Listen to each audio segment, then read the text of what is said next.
The air hung thick with the scent of pine needles and simmering resentment. The laughter echoing from the living room felt like shards of glass piercing my skin.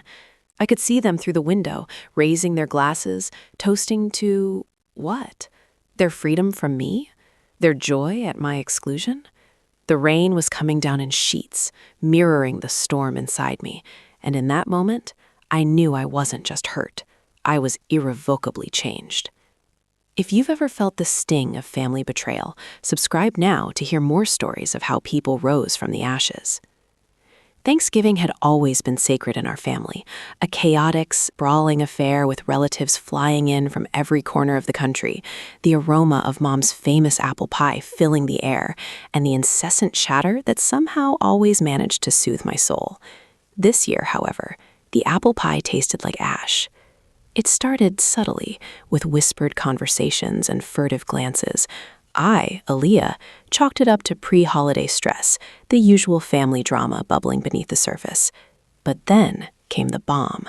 Mom, during what I thought was a casual conversation about holiday plans, casually dropped the words that would forever alter our relationship. "We're planning a family vacation," she said, stirring for tea, her eyes never meeting mine. "To celebrate. Well, just to celebrate. And we've decided it's best if it's without you." The words hung in the air, heavy and suffocating. Without me? My own family planning a vacation, deliberately excluding me? I must have misheard. I stammered. "Without me? What do you mean, without me?" She finally looked up, a strained smile on her face. "Honey, don't take it personally. We just think you need some time to yourself. You've been so stressed lately." Stressed? Because I work 2 jobs to help keep the family afloat after Dad's business took a hit? Because I'm always the one who picks up the pieces when everyone else is falling apart? The hypocrisy was staggering. I forced a smile, the muscles in my face aching with the effort. "Okay, Mom," I said, my voice betraying none of the turmoil inside. "Whatever you think is best." I retreated to my room, the casual cruelty of her words replaying in my head. Time to myself? What they really meant was time away from you. The rejection cut deep, a gaping wound in the foundation of my family, the one thing I had always believed in. Days turned into a week, and the vacation plans seemed to escalate. I overheard snippets of conversations about exotic locations, luxurious hotels, and extravagant activities. They were practically rubbing my face in it. I busied myself with work, trying to bury the hurt under a mountain of responsibilities. I told myself that I didn't care, that I was better off without them. But the truth was, every laugh, every shared secret was a fresh stab of pain. The silence between us was deafening, a chasm growing wider with each passing day. They moved around me like I was a ghost, a stranger in my own home. I started eating meals alone in my room, avoiding their pitying glances and hushed whispers. I felt like an outsider looking in, watching my family unravel before my eyes. The hurt morphed into a cold, simmering anger. How could they do this to me? After everything I had sacrificed, everything I had given up for them, they were treating me like I was disposable. Then came the ultimate slap in the face. An alert popped up on my phone, a notification from my bank, a withdrawal request for $6,500. I stared at the screen in disbelief. $6,500? Who would try to withdraw that much money from my account? Then I saw the location of the transaction, a travel agency, the same one Mom had been visiting to book the without me vacation. My blood ran cold. They weren't just excluding me from the vacation. They were planning to fund it with my money. Money I had earned, money I had saved, money I needed to pay my bills. They were stealing from me. The level of betrayal was incomprehensible. I felt a surge of rage so intense it threatened to consume me. My hands trembled as I frantically called the bank, blocking the transaction and freezing my account. The audacity, the sheer entitlement, it was beyond belief. They thought they could just take what was mine, that I wouldn't notice, that I wouldn't fight back. They were wrong. The person I trusted most was one of them. The audacity of their betrayal left me reeling. I couldn't just let this go. I had to confront them, demand an explanation, make them understand the depth of their cruelty. But as I stormed toward the living room, ready to unleash my fury, I stopped short. What good would it do? They had already made their decision. They had already shown me exactly how little I meant to them. A confrontation would only give them the satisfaction of seeing me upset, of confirming their twisted narrative that I was somehow the problem. So I swallowed my anger, tamped down the fire that threatened to consume me, and turned back to my room. I would deal with this, but not in a way they expected. I wouldn't give them the drama they seemed to crave. I would play their game, but I would play it better. The next morning, I acted as if nothing had happened. I smiled. I made small talk. I even offered to help with the vacation preparations. They seemed relieved, almost smug. They probably thought I was just going to quietly accept their decision, that I was too weak to stand up for myself. Little did they know I was already formulating a plan that would expose their treachery and reclaim what was rightfully mine. The first step was gathering evidence. I started paying closer attention to their conversations, discreetly recording their plans, their lies, their justifications. Every whispered word, every furtive glance, every incriminating detail. I documented it all. Sleepless nights became my new normal. My mind raced, replaying the events, searching for answers, and plotting my next move. The weight of injustice pressed down on me, making it hard to breathe. I felt like I was drowning in a sea of betrayal, gasping for air, struggling to stay afloat. I tried talking to my brother, Mark, hoping he would be an ally, someone who could see through their deception. But he just shrugged, dismissing my concerns as overreactions. "They probably just want what's best for you, Aaliyah," he said, his eyes glued to his phone. "Don't make a big deal out of it." His apathy was another blow, another confirmation that I was truly alone in this fight. I thought about confiding in Aunt Sarah, my mom's sister, who had always been a voice of reason in the family. But Mom had been unusually close to her lately, and I feared that anything I said would be immediately relayed back to them. I was trapped, surrounded by people who either didn't care or were actively working against me. The isolation was suffocating. But I refused to be broken. I refused to let them win. I channeled my pain into action, focusing on my plan, refining it, perfecting it, until it was airtight. I knew that I had to be careful, that one wrong move could jeopardize everything. They were watching me, waiting for me to crack, but I wouldn't give them the satisfaction. I would remain calm, collected, and one step ahead. Meanwhile, the vacation preparations continued, oblivious to the storm brewing beneath the surface. I watched them with a detached amusement, marveling at their obliviousness.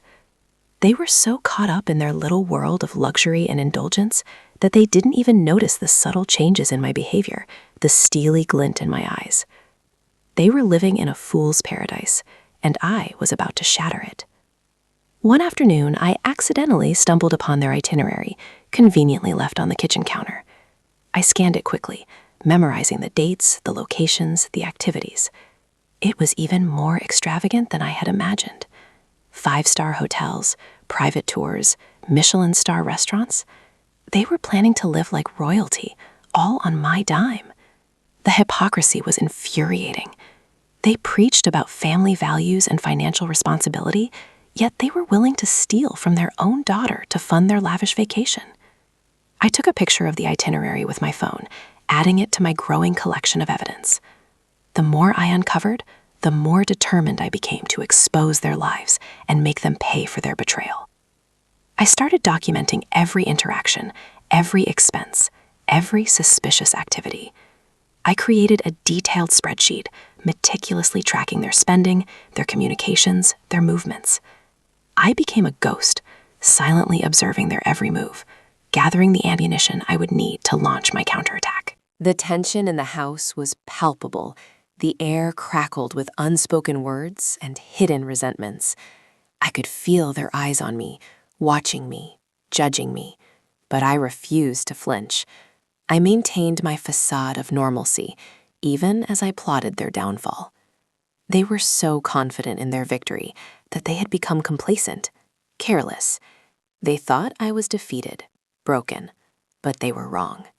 I was just waiting for the right moment to strike. The day before their departure, Mom asked me to drive her to the airport.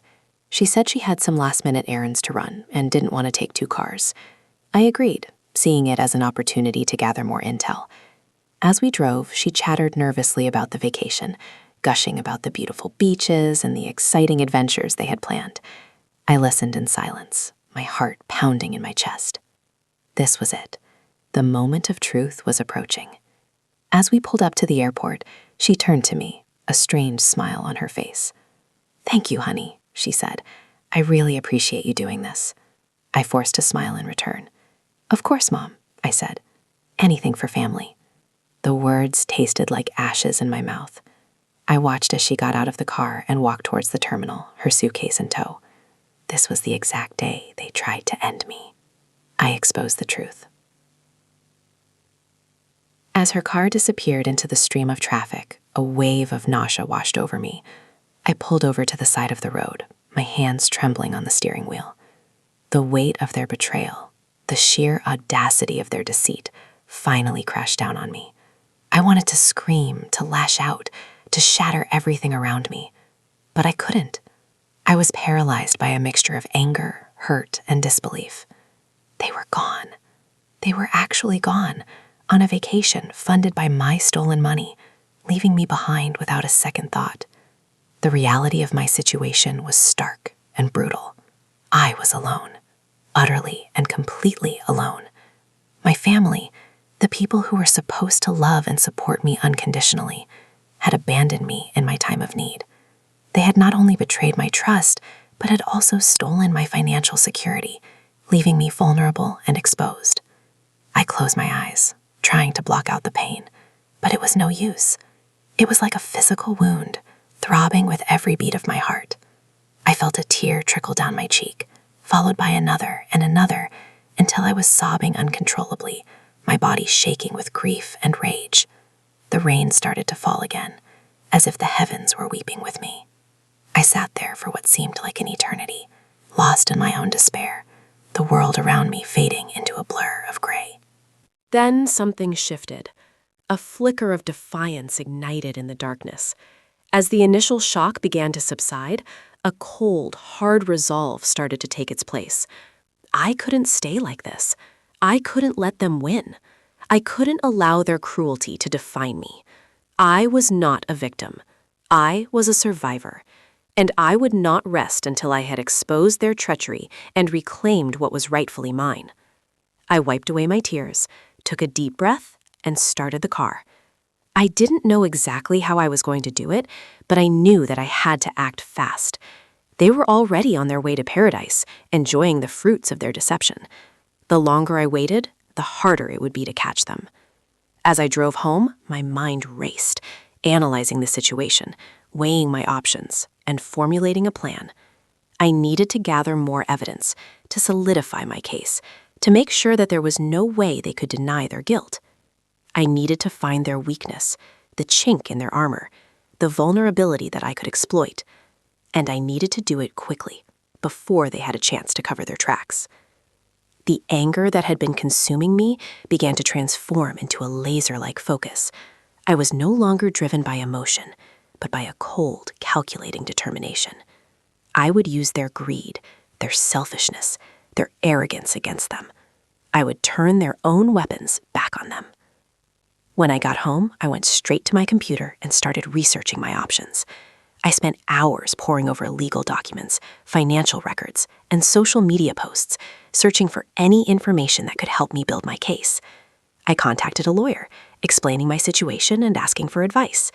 He listened patiently, but his response was discouraging. He said that proving financial theft within a family was notoriously difficult, and that the legal fees would likely be substantial. He suggested that I try to negotiate a settlement with my family, but I refused. I wasn't interested in a settlement. I wanted justice. I wanted them to face the consequences of their actions. I closed my laptop, feeling a wave of frustration wash over me. The legal system seemed stacked against me, but I wouldn't give up. I would find another way. I started thinking about their personalities, their habits, their relationships. What were their weaknesses? What were they most afraid of? Then it hit me.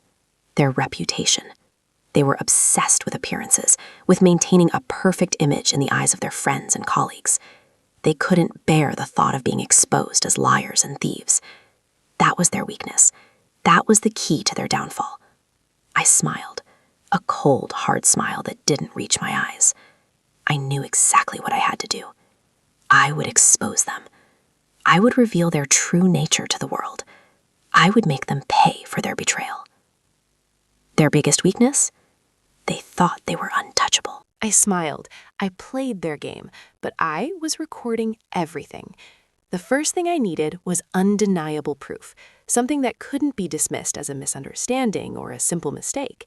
I remembered Mom's laptop, the one she used for all her travel bookings and financial transactions. It was password protected, but I knew her birthday. That had always been her go-to for everything. Bingo! I waited until late that night when everyone was asleep. Then I crept into her study. The room was dark and silent. The only sound was the gentle hum of the computer. I held my breath as I typed in her birthday. The screen flickered, and then the desktop appeared. Yes! I quickly navigated to her browser history, clearing my own tracks as I went.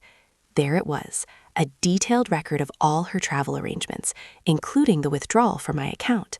I took screenshots of everything, saving them to a hidden folder on a USB drive. Next, I needed to corroborate the evidence with other sources. I remembered that Mom had been using her phone to communicate with the travel agent. I knew her passcode. She used the same one as her laptop. I waited for another opportunity, and then, while she was in the shower, I snagged her phone. I went straight to her email and text messages. There it was, a string of incriminating conversations with the travel agent, confirming the details of the vacation and the unauthorized transaction. Again, I took screenshots, backing them up to my drive. I also found a series of messages with Aunt Sarah, where Mom was confiding in her about the vacation plans and their decision to exclude me. Aunt Sarah's responses were equally damning, filled with justifications and encouragement. I felt a pang of disappointment. I had always thought of Aunt Sarah as an ally, but it seemed she was just as complicit in this betrayal as the rest of them. As the vacation drew nearer, the tension in the house grew thicker. I could feel their eyes on me, watching me, waiting for me to slip up. But I refused to give them the satisfaction. I continued to play the role of the dutiful daughter, helping with the packing, running errands, and offering words of encouragement. They seemed to be buying it, but I knew that they were still suspicious. I caught them whispering about me behind my back, casting furtive glances in my direction. I knew that I had to be extra careful. One evening, while I was helping Mom pack, she asked me to fetch her jewelry box from the attic. The attic was a dusty, cluttered space filled with old furniture and forgotten memories. As I rummaged through the boxes, I stumbled upon a stack of old photo albums. I picked one up, curious to see what it contained. As I flipped through the pages, I came across a photo of Mom and Dad, young and in love, standing in front of a beautiful house. I recognized the house immediately. It was the house that my grandparents had left to me, the house that Mom had always coveted. A cold realization washed over me. This wasn't just about a vacation. It was about something much deeper, something much more sinister. Mom had always been jealous of my inheritance. She had always resented the fact that my grandparents had left the house to me instead of her.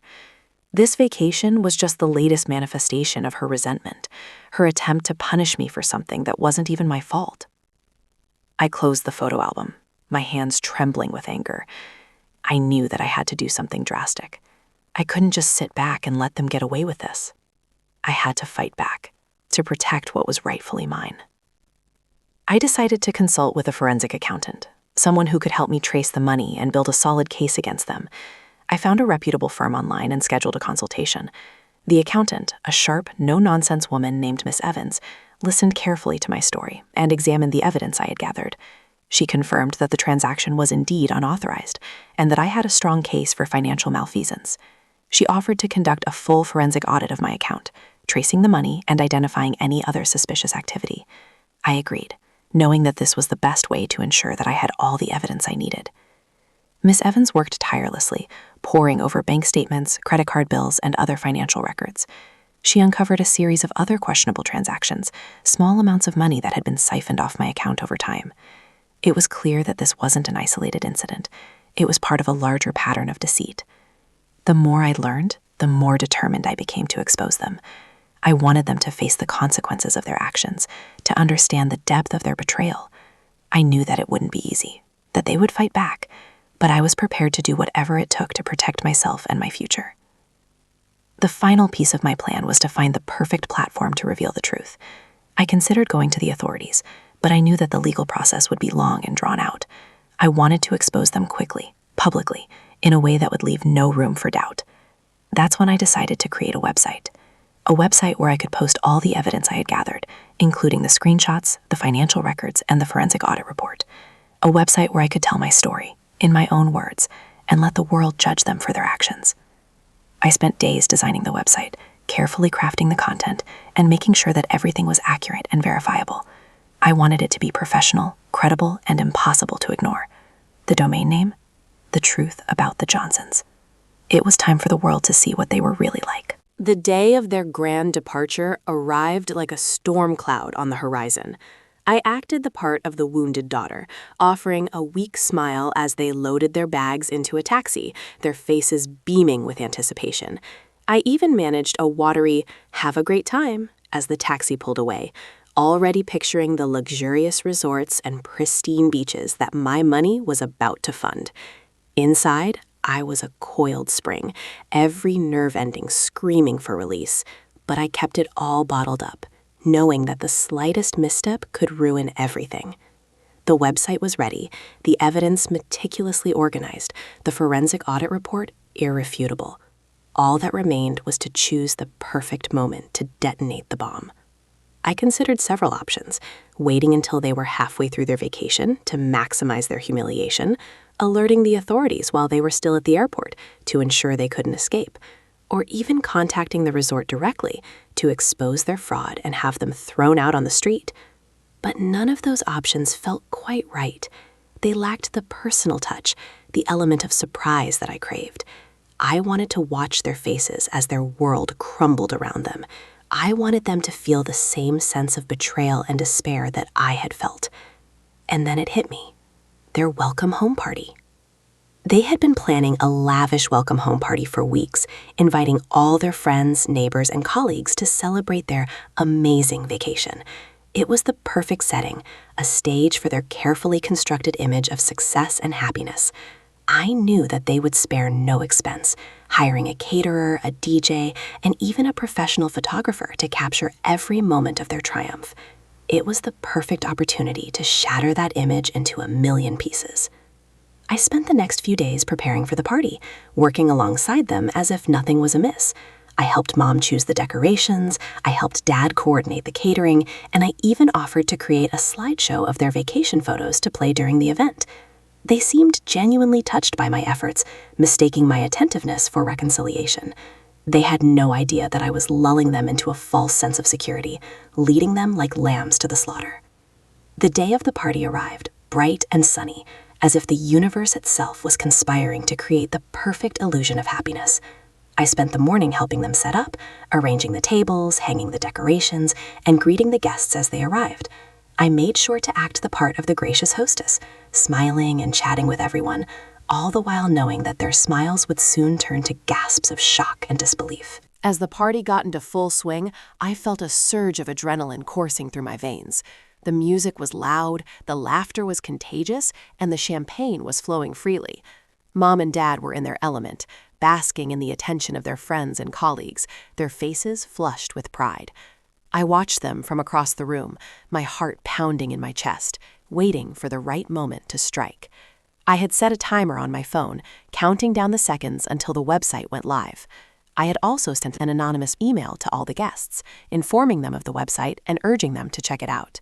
The email was short and to the point, promising to reveal the shocking truth about the Johnsons. As the timer ticked down, I made my way to the front of the room, grabbing the microphone from the DJ. Mom and Dad looked at me quizzically, wondering what I was up to. "Excuse me, everyone," I said, my voice trembling slightly. "I have a little announcement to make." A hush fell over the crowd, all eyes focused on me. I took a deep breath, steeling myself from what I was about to do. "As you all know," I continued, "my parents have just returned from a wonderful vacation, and I'm sure they've told you all about it." Mom and Dad exchanged nervous glances, sensing that something was amiss. "What they haven't told you," I said, my voice growing stronger, "is how they paid for it." I paused for effect, letting my words sink in. They paid for it with my money, money that they stole from me. A collective gasp swept through the crowd, their faces a mixture of shock and disbelief. Mom and Dad's faces turned ashen. "That's not true," Mom shrieked, her voice cracking with panic. "She's lying." Dad stepped forward, trying to grab the microphone from me, but I dodged his grasp. "It's all there," I said, pointing to a large screen that I had set up earlier in the day. The evidence, the bank statements, the emails, the forensic audit report, everything. As I spoke, the website went live, displaying all the incriminating evidence for the world to see.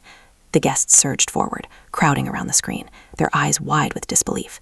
Murmurs of shock and outrage filled the room. Mom and Dad stood frozen, their faces contorted with shame and anger. They knew that they had been caught, that their carefully constructed facade had been shattered beyond repair. I watched them, my heart filled with a mixture of satisfaction and sadness. The exact day they tried to end me, I exposed the truth. But the truth was bigger than they imagined. As people began to click on the links, a second page popped up, filled with photos. Photos of Dad with another woman, a younger woman, a very pregnant younger woman. The whispers intensified, morphing into outright gasps and pointed fingers. Mom's face crumbled. He had been planning a future, a whole other life with someone else, and she was just finding out. In that moment, the photographer Dad had hired to capture their perfect life began snapping photos, documenting their very public downfall. Each click of the camera was another nail in their coffin. The party, their reputation, their carefully constructed reality, all of it gone in an instant. Aunt Sarah, who'd been so supportive of Mom's plans, looked like she wanted to disappear into the floor. The silence was deafening, broken only by the occasional sob from Mom and the whirring of the photographer's camera. He had been paid to capture a celebration, and he was certainly capturing something all right. The website also included a recording, a conversation between my parents, plotting how they would convince everyone that I was simply going through a phase and that my accusations were baseless. Their voices, dripping with condescension, echoed through the room, confirming their deceit. The guests, once so eager to celebrate with them, now recoiled in disgust. Some started to leave, offering me sympathetic glances as they made their excuses. Others stood there, transfixed, watching the drama unfold like a train wreck. Just as Dad lunged at the laptop, trying to shut it down, a car pulled up outside. Not just any car, a police car. 2 officers emerged, their faces grim. I had, in my anonymous email, also alerted the authorities. Financial theft, after all, was still a crime. As the officers approached, Dad's face turned white. He knew it was over. He had nowhere left to run. The officer spoke.